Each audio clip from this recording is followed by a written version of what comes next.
Hello and welcome back to my channel. My name is Abigail Grace, or Abby if you are new, and today I had kind of planned a different video, but I ended up deciding not to vlog on my beach retreat that I went on with my book club. That was going to be today's video, but I wanted to not take up the time that I was spending with my friends by vlogging. I wanted to have like a little break, so I didn't vlog, but instead we're gonna do a little fall book recs and fall TBR.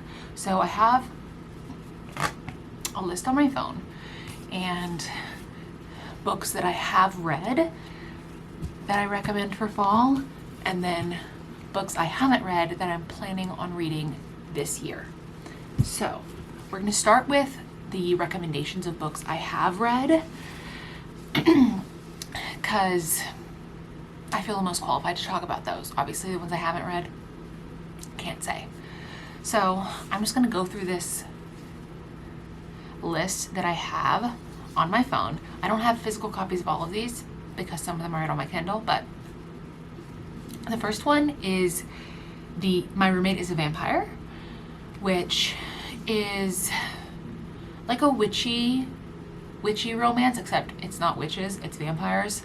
It's very like chill and low-key.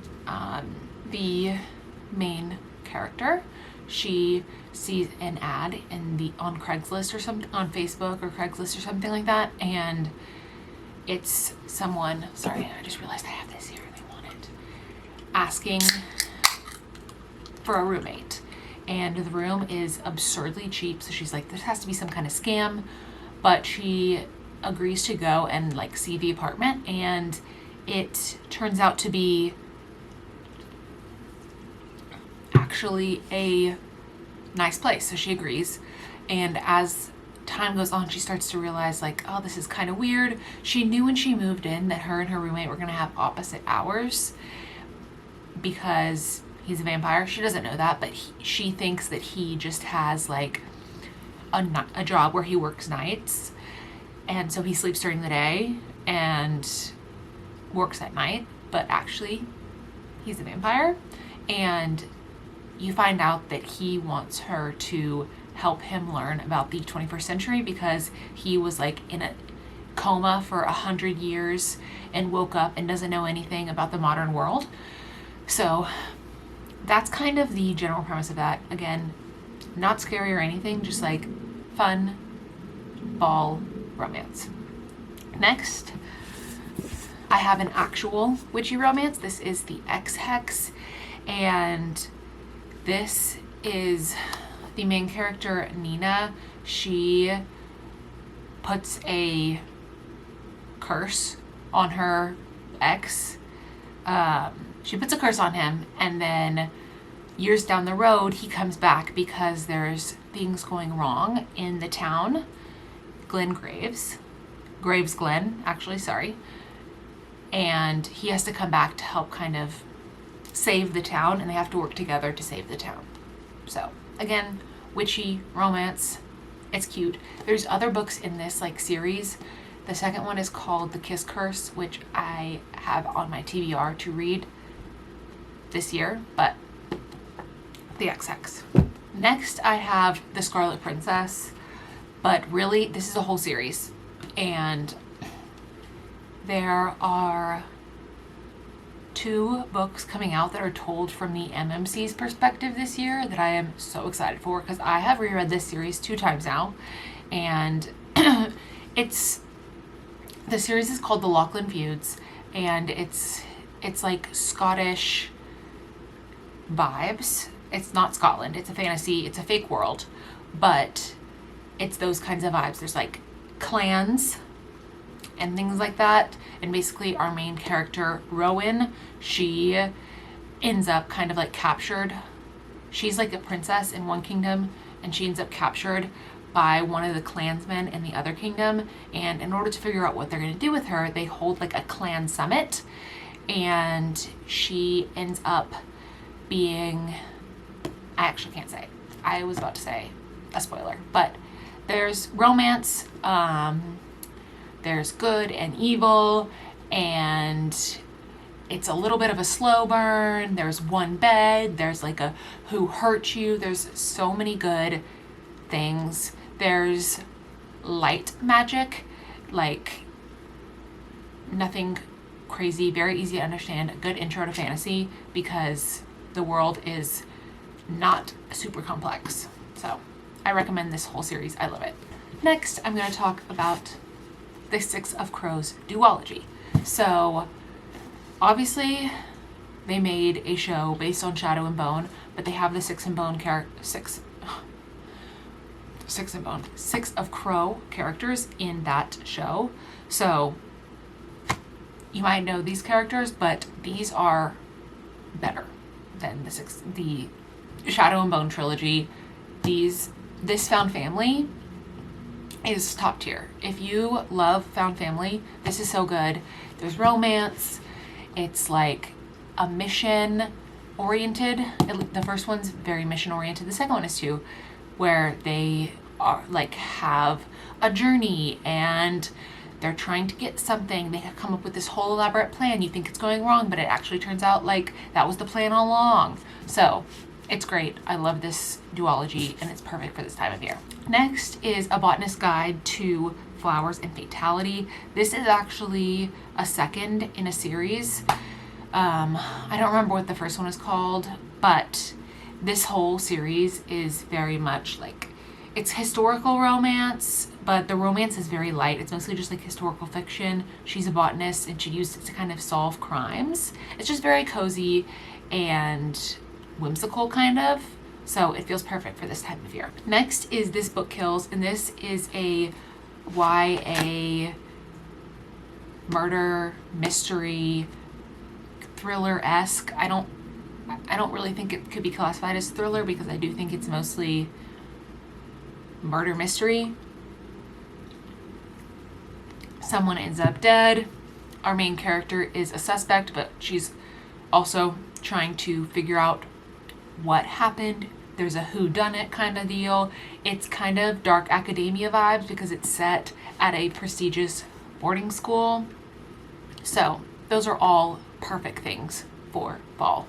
Another mystery, because fall is a time of mystery, is Five Survive, but really any book by Holly Jackson. I also just read The Reappearance of Rachel Price, which was really good. I gave this one 5 stars.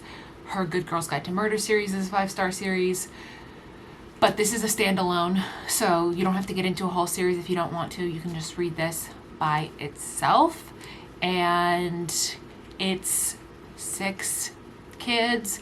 They're stuck in an RV, and guess what? 5 survive. It's crazy. There's lots of twists and turns, big reveals, so hold onto your hats for that one. Next, I have The Wishing Game by Meg Schaefer. I just read her second book, which is The Lost Story. It's not a series, these are all standalones, and Meg's whole thing is recreating your favorite childhood like fantasy books for adults. So this is a retelling-ish of Charlie and the Chocolate Factory, and the main girl, her favorite author, is written one last book, and she gets invited to his like island along with several other of his like fans to compete in a series of challenges to see who will win the rights to the book. And again, lots of twists. It's heart-wrenching. It's really sweet. And if you, again, there's like, I wouldn't call this really, this one doesn't really have any fantasy. It's magical, definitely, but it's cozy and it's great for this time of year. Next, I have This Spells Love, and although the title may lead you to believe that it's witchy, it is a little, but I would say that's not really the whole point of this book. Our main character, she kind of like the ex-hex, casts a like curse wishing she had never met her ex-boyfriend, but when she wakes up in doing that, she also never met her best friend. Her best friend is a guy, and she realizes that the only way to kind of break the curse is she has to convince her like once best friend but now complete stranger to kiss her. So she goes about like meeting and befriending / flirting with this person that she knows all about. This is her best friend, but he doesn't know that she knows him, and tries to convince him to kiss her. Of course, things happen. There's hijinks, there's yearning, and it was really good. I gave this one 5 stars. And she has a new book that just came out, Primetime Romance, which is also like mystical, magical, but not like magic fantasy. And I have read that one as well, and it's really good. 2 more. Second to last, I have Perfect Fit by Claire Gilmore. This is actually an arc. This book comes out in October, so soon. And I actually have a ticket to meet her at my local indie bookstore, which I'm so excited about. She also wrote Love Interest, but this one I think is a perfect romance for the fall. It doesn't really have any like spooky elements. I just think it's cozy and the vibes are comforting, which is what I want in the fall. So I would recommend this. And last but not least, I have Close Knit by Jenny Colgan.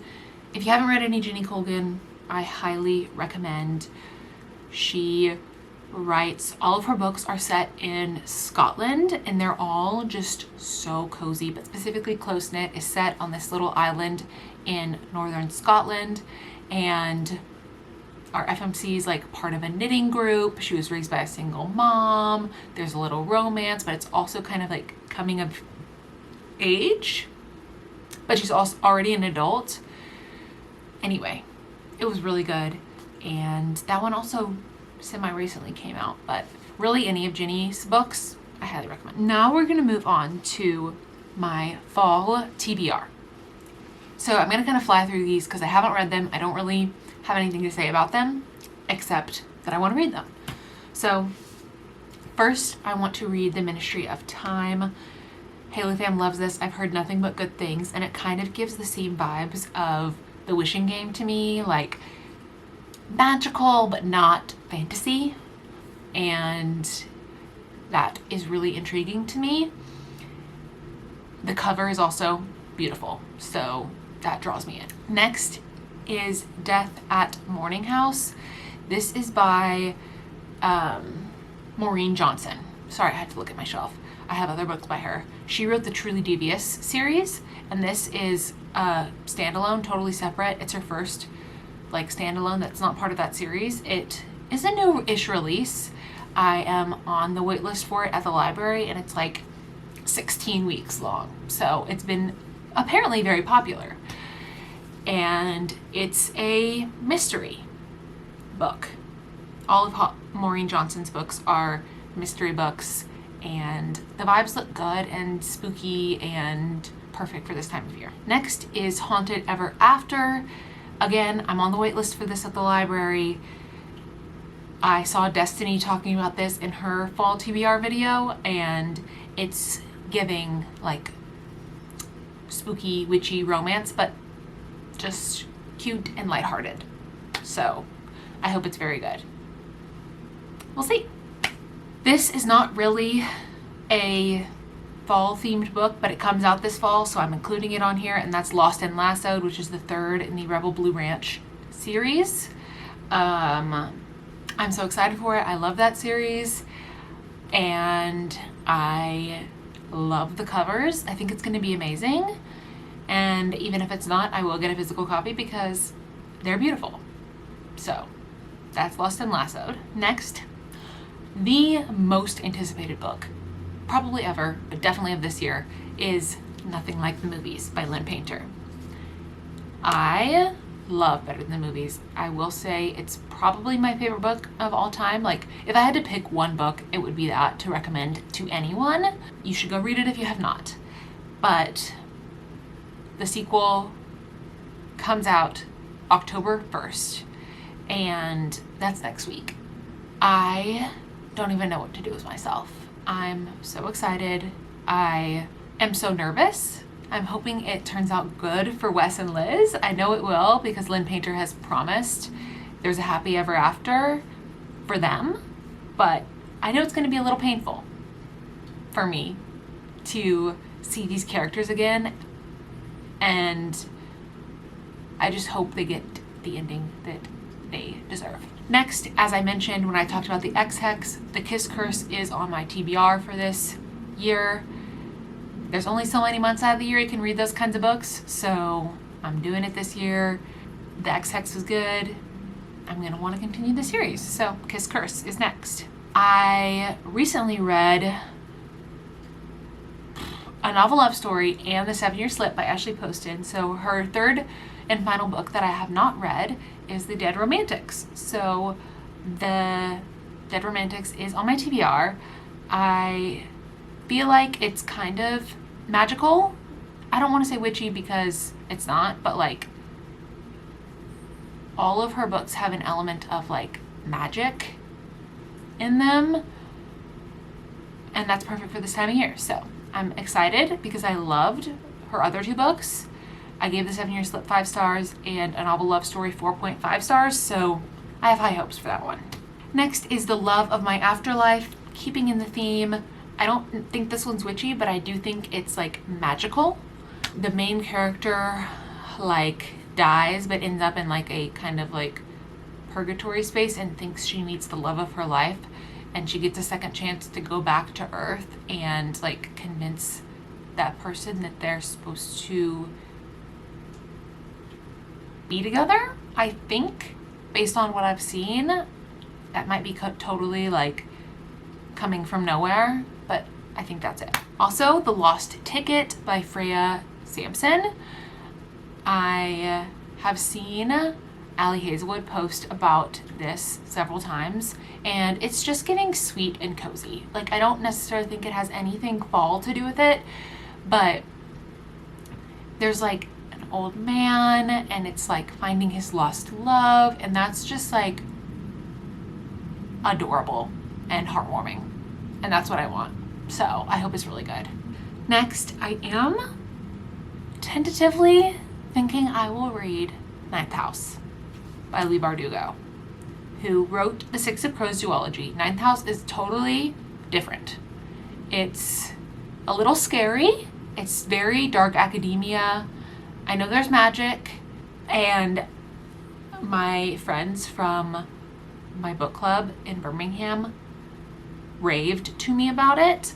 So I'm giving it a chance, and I hope that I don't regret it.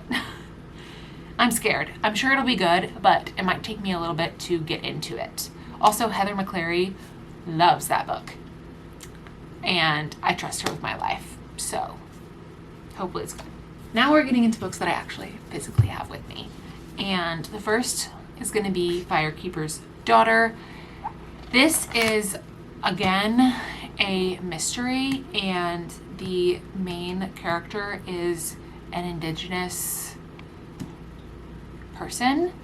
She lives on a reservation. She witnesses a murder, and she reluctantly agrees to go undercover. But she secretly pursues her own investigation, tracking down the culprits with her knowledge of traditional medicine. As the bodies pile up, Donis finds herself caught in a web of deceit that threatens the people she loves the most. It is a little thick. I've had this on my shelf for almost 2 years now, and now feels like the time to read it. We'll see if I actually get to it, but the premise seems good, and this is the right, like, the cover is just gorgeous, so I have high hopes. Next, I have Hera on my TBR. This is a Greek retelling about Hera, In this enthralling retelling, Greek mythology's most famous and maligned goddess finally tells her own story as power, passion, and divine strength collide in the heart of Olympus. I love Greek mythology, so hopefully this is so good. Also, The Life Impossible by Matt Haig. He wrote The Midnight Library, which was an incredible book and 5 stars. So I actually don't really know what this is about. When retired math teacher Grace Winters is left a rundown house on a Mediterranean island by a long-lost friend, curiosity gets the better of her. She arrives in Ibiza with a one-way ticket, no guidebook, and no plan. Among the rugged hills and golden beaches of the island, Grace searches for answers about her friend's life and how it ended. What she uncovers is stranger than she could have dreamed. But to dive into this impossible truth, Grace must first come to terms with her past.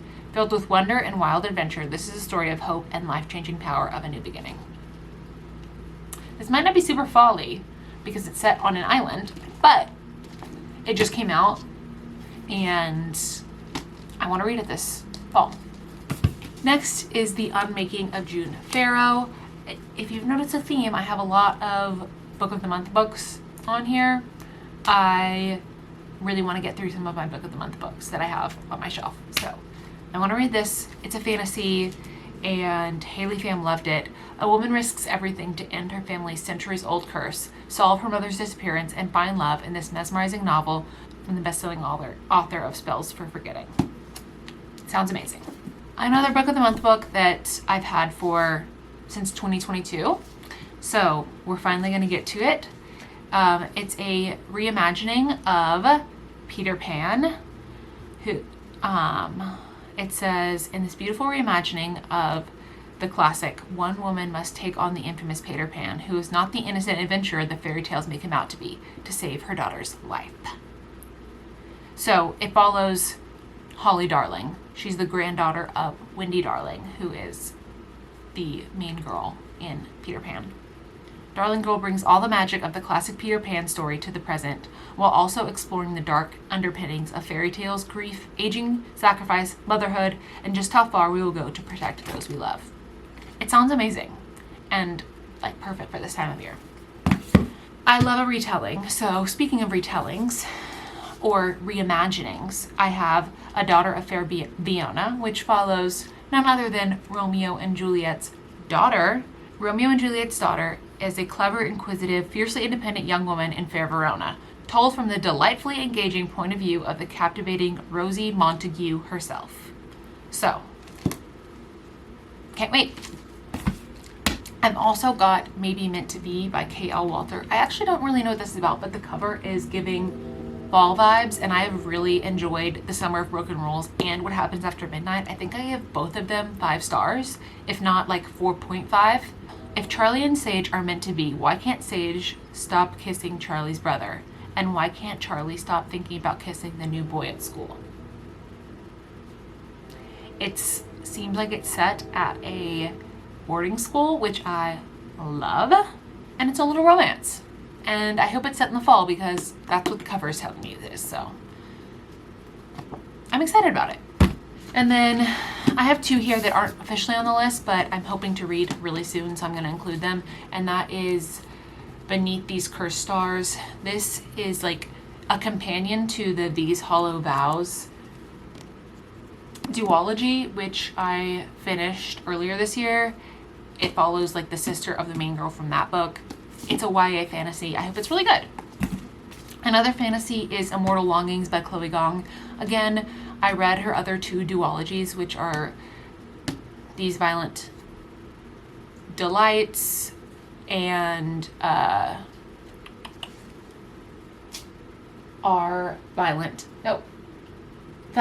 Heart Huntsman.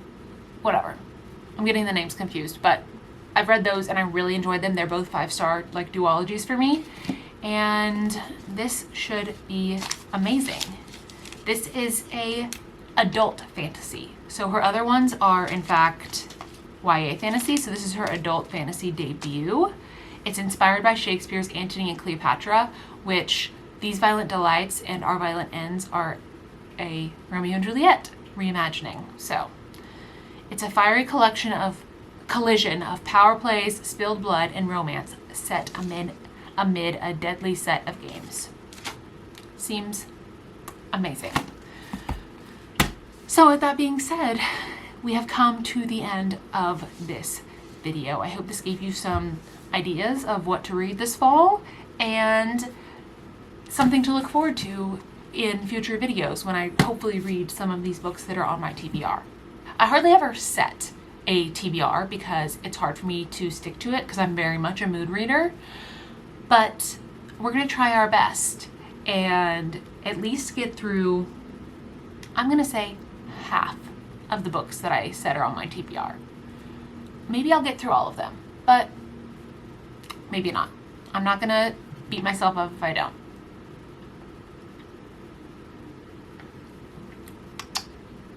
Okay, with that being said, thank you so much for watching. My TikTok and Instagram are linked down below. Always follow me there. And I'll see you somewhere else on the internet or back here next week for another video. Bye, guys.